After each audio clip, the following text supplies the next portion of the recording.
충신인가 배신자인가? 그날 밤 그는 이미 왕이 되기로 결심했다. 고려 500년. 수많은 전쟁과 침략을 버텨낸 나라. 쉽게 무너질 왕조는 아니었습니다. 그리고 그 왕조를 가장 많이 구해낸 인물이 있었습니다.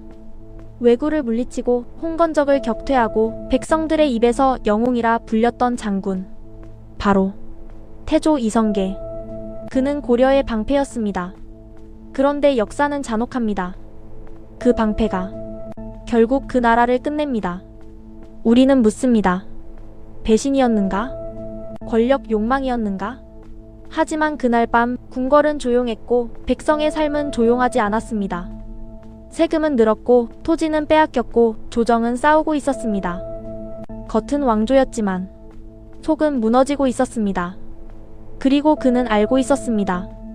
전장에서 본 병사들의 굶주림, 보급이 끊긴 군대, 무능한 정치가 불러온 반복되는 위기. 그는 단순한 장군이 아니었습니다. 그는 현실을 본 사람이었습니다. 그리고 바로 그 순간, 그날 밤 그는 이미 왕이 되기로 결심했다. 칼을 들겠다고 결심한 것이 아닙니다. 왕자를 빼앗겠다고 외친 것도 아닙니다. 그러나 그는 알았습니다. 이 체제로는 더 이상 나라를 지킬 수 없다는 것을. 충신으로 남는 길과 나라를 바꾸는 길, 그 두 갈래 길에서 그는 돌아섰습니다. 이 이야기는 한 사람의 야망이 아닙니다. 왕조가 교체될 때 권력은 어떻게 이동하는가?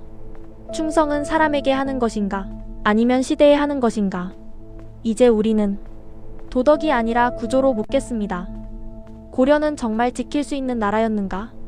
그리고 그는 정말 나라를 버린 것인가? 지금부터 500년 왕조가 무너지는 과정을 정치 구조와 권력의 흐름으로 추적합니다. 겉으로 보면 고려는 여전히 왕조였습니다. 궁궐은 서 있었고 왕은 존재했고 관료 체계도 유지되고 있었죠. 그러나 권력의 실질은 이미 왕에게 있지 않았습니다. 고려 말기 조정을 지배하던 세력은 권문세족이었습니다. 몇몇 가문이 토지와 권력을 독점하며 세습 구조를 굳혀가던 시기였습니다. 토지는 곧 권력이었습니다. 그리고 그 토지는 점점 더 소수에게 집중되었습니다. 전쟁이 반복되던 시대, 백성들은 농토를 잃고 소작농으로 전락했습니다. 국가에 세금을 내고 지주에게 또 세금을 내는 이중 부담. 그 사이 조정은 파벌 싸움에 빠져 있었습니다. 왕은 상징이었고 정치는 사적인 이해관계의 연장이 되어버렸습니다. 이 시기 고려는 외형상 왕조였지만 내부적으로는 이미 기능을 상실해가고 있었습니다. 특히 토지제도의 붕괴는 치명적이었습니다. 국가재정은 줄어들고 군사력은 약화되며 변방 방어는 점점 불안정해졌습니다. 여기에 왜구의 침략이 이어졌고 홍건적의 침입까지 겹쳤습니다. 이 모든 혼란의 최전선에 서 있던 인물이 바로 태조 이성계였습니다. 그는 현장에서 보았습니다. 병사들의 무기 상태, 보급의 부족, 지휘체계의 혼란. 전쟁에서 이기고 돌아와도 조정은 변하지 않았습니다. 공은 정치적으로 소비되었고 구조는 그대로였습니다. 이때 등장한 집단이 있습니다. 바로 신흥 사대부입니다. 이들은 성리학을 기반으로 새로운 정치 질서를 주장했습니다. 토지를 재분배하고 권문세족의 특권을 제한하고 왕권 중심의 국가를 재설계하자는 흐름. 이 집단은 점점 성장했고 그 중심에는 훗날 조선 설계자가 되는 정도전이 있었습니다. 중요한 것은 이성계 개인의 야망이 먼저가 아니라는 점입니다. 시대는 이미 개혁 아니면 붕괴라는 갈림길에 서 있었습니다. 그가 고려를 버린 것이 아니라 고려가 스스로를 지탱하지 못하고 있었던 것은 아닐까요? 500년 왕조의 문제는 하루의 반란으로 생긴 것이 아닙니다. 토지 구조, 권력 세습, 외교 전략의 혼란, 군사 체계의 붕괴. 이 네 가지 균열이 동시에 진행되고 있었습니다. 이제 질문은 달라집니다. 그가 나라를 뒤집었는가?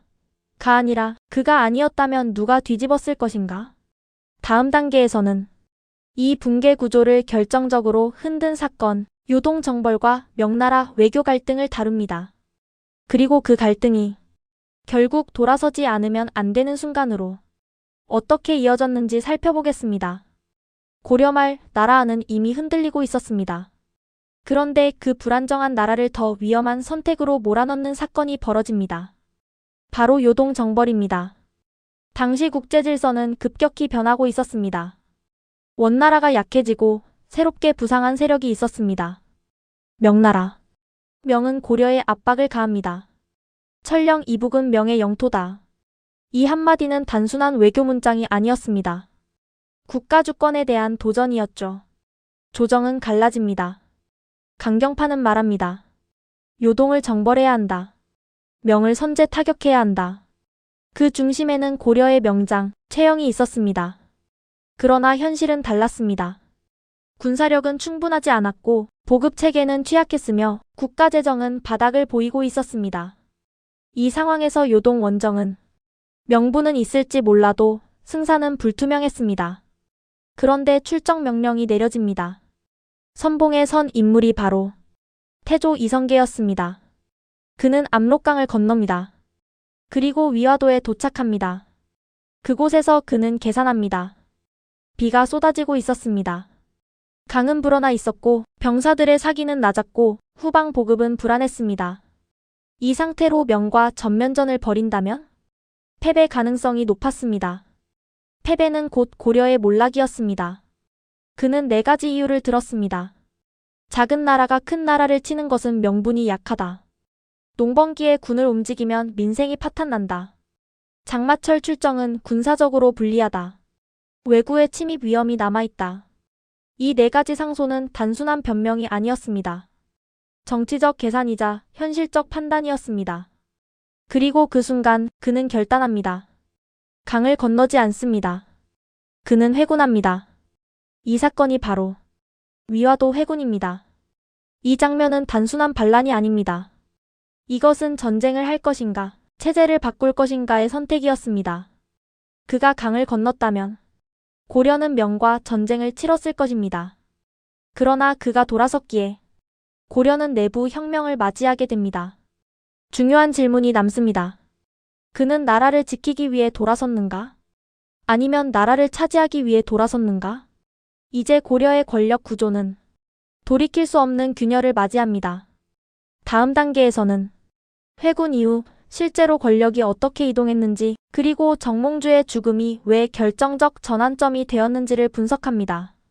위화도에서 돌아선 순간 정치는 이미 칼을 들고 있었습니다. 그러나 아직 고려는 숨이 붙어 있었습니다. 그 마지막 숨을 지키던 인물, 정몽주. 그는 고려 그 자체였습니다. 학자였고 외교관이었고 무너져가는 왕조의 도덕적 중심이었습니다. 그는 말했습니다. 이 몸이 죽고 죽어 100번 고쳐 죽어. 그의 충성은 단호했습니다. 왕조는 고쳐야 할 대상이지 무너뜨릴 대상이 아니라고 믿었습니다. 반면 정도전과 신흥 세력은 이미 결론을 내린 상태였습니다.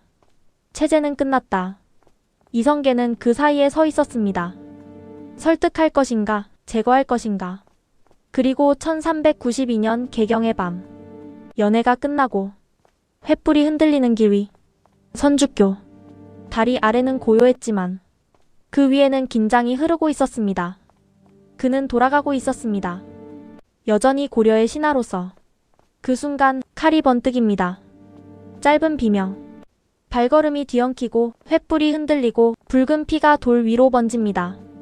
선주교의 돌은 그 밤의 피를 흡수합니다. 전해지는 이야기처럼 그 자리에 남은 붉은 흔적. 그것은 단순한 피가 아니었습니다. 그것은 충의 피였습니다. 그 밤 고려의 도덕적 정통성은 무너졌습니다. 정몽주의 죽음은 한 사람의 죽음이 아니었습니다. 그는 고려라는 이름의 마지막 상징이었습니다. 이 사건 이후 더 이상 되돌릴 길은 없었습니다. 태조 이성계는 이제 선택의 경계선을 넘었습니다. 그가 직접 칼을 들지 않았더라도 그 피는 그의 시대를 열었습니다. 이 장면이 중요한 이유는 하나입니다.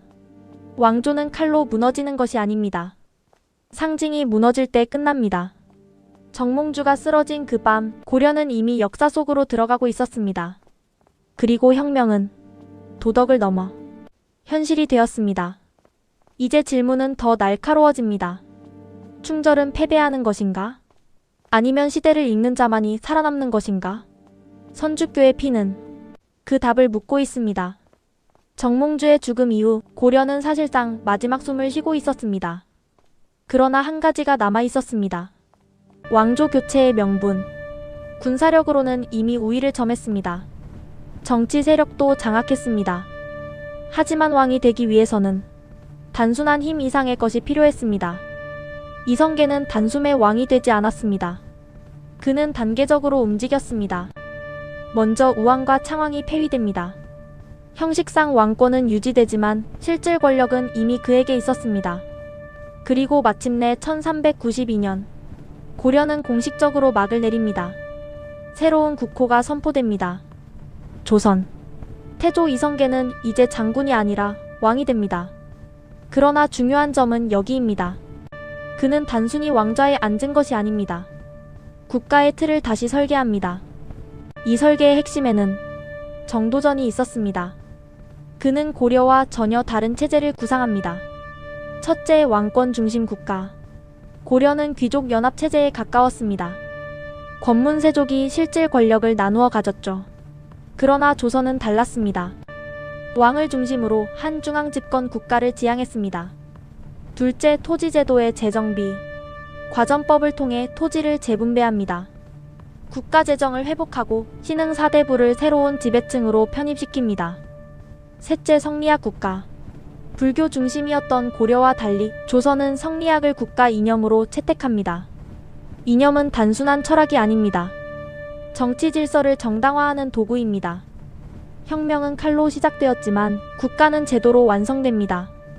이 지점에서 질문이 다시 떠오릅니다. 그는 왕이 되기 위해 회군했는가? 아니면 새로운 국가를 만들기 위해 회군했는가? 만약 권력 욕망만이 목적이었다면 굳이 구조 전체를 바꿀 필요는 없었습니다. 그러나 그는 체제를 바꿨습니다. 수도는 한양으로 옮겨집니다. 궁궐이 새로 세워집니다. 행정체계가 정비됩니다. 국가의 얼굴이 완전히 달라집니다. 이제 고려는 과거가 되었고 조선은 현실이 됩니다. 그러나 혁명은 여기서 끝나지 않습니다. 왕이 되는 것은 시작일 뿐입니다. 권력을 잡은 뒤 그 권력을 어떻게 유지할 것인가? 다음 단계에서는 태조가 직면한 내부 갈등, 특히 왕자의 난으로 이어지는 권력 투쟁을 통해 혁명 이후의 권력 현실을 분석합니다. 조선이 건국되었습니다. 국호가 바뀌었고 수도가 옮겨졌고 새로운 제도가 마련되었습니다. 이제 모든 것이 안정될 것처럼 보였습니다. 하지만 역설적으로 가장 위험한 순간은 바로 그때였습니다. 혁명은 성공했지만 권력은 아직 정리되지 않았기 때문입니다. 태조 이성계는 왕이 되었지만 왕권은 아직 완전히 굳어지지 않았습니다. 혁명을 함께한 세력들, 특히 신흥 사대부는 강력한 정치적 영향력을 가지고 있었습니다. 그 중심에는 여전히 정도전이 있었습니다. 정도전은 왕권 중심 국가를 설계했지만 아이러니하게도 왕권을 견제할 장치 또한 구상했습니다. 그는 신권 신하의 권력을 강화하려 했습니다. 왕은 상징이 아니라 통치자였지만 절대 군주는 아니어야 한다고 보았습니다. 문제는 여기서 발생합니다. 태조에게는 아들들이 있었습니다. 그리고 그 아들들 사이에는 이미 권력에 대한 긴장이 흐르고 있었습니다. 특히 다섯째 아들 태종 이방원. 그는 위화도 회군 이후 가장 적극적으로 정치적 행동을 한 인물이었습니다. 정몽주 제거에도 깊이 관여했고 실질적으로 혁명의 칼을 들었던 인물입니다. 하지만 왕세자 자리는 그에게 돌아가지 않았습니다. 정도전은 어린 방석을 세자로 지지합니다. 왕권이 강해지는 것을 경계했기 때문입니다. 이 순간 혁명의 동지였던 세력은 이해관계로 갈라집니다. 왕의 아들 vs 국가 설계자. 조선은 건국되었지만 권력의 주인은 아직 결정되지 않았습니다. 결국 1398년 피해 충돌이 벌어집니다. 이 사건이 바로 제1차 왕자의 난입니다. 이방원은 정도전을 제거합니다. 어린 세자도 목숨을 잃습니다. 혁명의 설계자는 사라지고 왕자의 시대가 열립니다. 태조는 충격을 받습니다. 아들끼리의 피비린내 나는 권력 다툼. 그는 결국 왕위를 내려놓습니다. 혁명을 통해 세운 나라였지만 그 나라의 첫 위기는 왕조 내부에서 터져나왔습니다. 이 장면은 중요한 의미를 가집니다. 태조의 혁명은 고려를 무너뜨리는 데는 성공했지만 조선의 권력 구조는 또 다른 투쟁을 낳았습니다. 혁명은 체제를 바꾸지만 권력은 인간을 시험합니다. 이제 질문은 더 깊어집니다. 그의 선택은 정말로 나라를 위한 것이었는가? 아니면 결국 또 다른 권력 투쟁의 시작이었는가? 다음 단계에서는 태조의 퇴위 이후 조선이 어떤 방향으로 안정되었는지, 그리고 이방원이 왜 결국 왕이 될 수밖에 없었는지를 분석합니다. 태조는 왕위를 내려놓았습니다. 아들들의 피로 얼룩진 궁궐. 그는 더 이상 그 자리에 서 있을 수 없었습니다. 그러나 권력은 공백을 허락하지 않습니다. 잠시 형식적인 왕이 있었지만 결국 흐름은 한 사람에게로 향합니다. 바로 태종 이방원. 그는 단순히 왕이 된 인물이 아닙니다. 그는 권력을 정리한 인물입니다. 왕자의 난 이후에도 긴장은 계속되었습니다. 결국 1400년 또 한 번의 충돌이 벌어집니다. 이 사건이 바로 제2차 왕자의 난입니다. 이 싸움의 결과로 이방원은 명확한 권력의 주인이 됩니다. 그리고 즉위합니다. 태종. 여기서 중요한 점은 그가 단순히 왕위에 오른 것이 아니라는 사실입니다. 그는 혁명을 완성합니다. 첫째, 사병 혁파. 건국 공신들이 보유하고 있던 사병을 모두 해체합니다. 군사력을 국가로 귀속시킵니다. 이 조치는 곧 왕권 독점의 시작이었습니다. 둘째, 공신 세력 정리. 혁명을 함께한 동지라 해도 권력의 위협이 된다면 제거합니다. 잔혹해 보일 수 있습니다. 그러나 정치적으로는 명확했습니다. 국가는 더 이상 연합체가 아니라 왕 중심 구조가 됩니다. 셋째, 행정 체계 정비. 호패법 실시, 6조 직계제 강화, 의정부 기능 재정립. 권력은 분산이 아니라 집중의 방향으로 재편됩니다. 이 지점에서 우리는 보게 됩니다. 태조의 회군은 왕조 교체였고 태종의 개혁은 권력 구조 완성이었습니다. 고려가 귀족 연합 체제였다면 조선은 군주 중심 체제였습니다. 그리고 이 구조는 이후 500년을 지탱합니다. 아이러니하게도 가장 피를 많이 흘린 인물이 가장 안정된 체제를 만듭니다. 이 질문을 다시 던질 수밖에 없습니다. 만약 이방원이 없었다면 조선은 오래 버틸 수 있었을까요? 그리고 또 하나, 태조의 선택은 결국 이방원의 시대를 열기 위한 것이었을까요? 이제 마지막 단계로 갑니다. 태조의 결단은 역사적으로 어떻게 평가해야 하는가? 그는 배신자였는가? 아니면 시대를 읽은 혁명가였는가? 마지막 단계에서 이 모든 선택을 구조적으로 정리합니다. 이제 우리는 다시 처음으로 돌아옵니다. 태조 이성계는 고려를 배신한 인물이었을까요? 그는 분명 왕을 몰아냈습니다.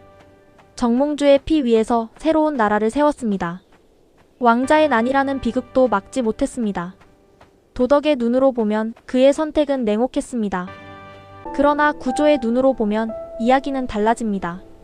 고려 말 권문세족의 토지 독점, 무너진 재정, 붕괴된 군사체계, 외교적 압박 속의 혼란, 명나라와의 긴장, 무리한 요동정벌, 그리고 위화도 회군. 그는 단 한 번 돌아섰습니다. 그 한 번의 방향 전환이 500년 왕조의 종말이 되었고 또 다른 500년의 시작이 되었습니다. 왕조는 감정으로 유지되지 않습니다. 구조가 무너지면 교체됩니다. 정몽주의 충은 숭고했습니다. 그러나 그 충은 체제를 살리지 못했습니다. 반대로 이성계의 결단은 잔혹했습니다. 그러나 그 결단은 새로운 질서를 만들었습니다. 그리고 그 질서는 태종의 손에서 완성됩니다. 태종 이방원은 권력을 집중시키고 체제를 안정시켰습니다. 결국 역사는 결과로 남습니다. 고려는 끝났고 조선은 500년을 지속했습니다. 여기서 우리는 차갑게 정리할 수 있습니다. 그는 충신이었고 동시에 혁명가였습니다. 그는 왕조를 무너뜨렸지만 국가를 다시 세웠습니다. 그리고 마지막으로 남는 한 문장. 배신은 시대가 바뀔 때 붙는 이름이다. 패배한 쪽은 충절이 되고 승리한 쪽은 혁명이 됩니다. 만약 고려가 살아남았다면 이성계는 역적이었을 것입니다.